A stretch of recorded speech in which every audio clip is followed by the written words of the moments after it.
patience has its perfect work in the school of delay.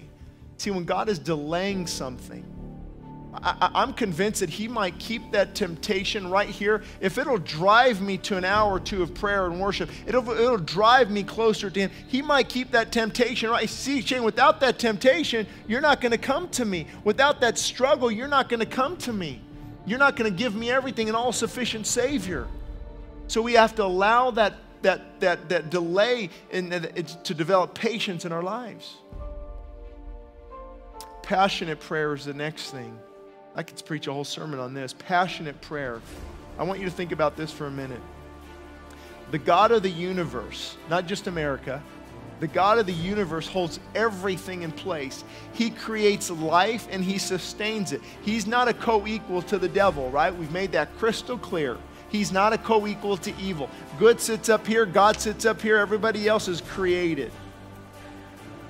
By words, he conquered kings and kingdoms. He just spoke the word. That's it. That's who we serve. That's who we're looking to.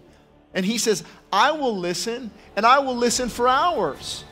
Not only will I listen, I will lead you and I will direct you. I will conquer your enemies and I will devour your foes. He doesn't look at the time. He doesn't text people. He doesn't say he's in a hurry. He will sit there if it takes all night, if it takes all morning. Think about what I'm saying. This is an ever-present help in a time of need. At 2 in the morning, you can cry out to God. At 11 o'clock in the morning, you can cry out to God. On the backside of the desert, you can cry out to God. In your jail cell, you can cry out to God. He doesn't sleep. He doesn't slumber. He says, here I am. Come to me, all who are weak and heavy laden, and I will give you rest. That's who we serve.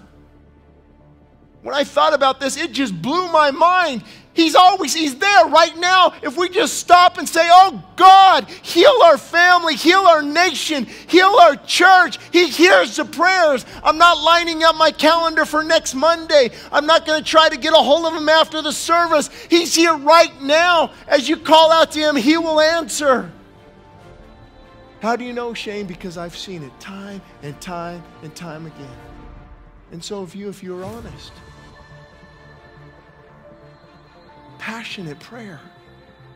He can break every chain, subdue any addiction, and conquer any obstacle.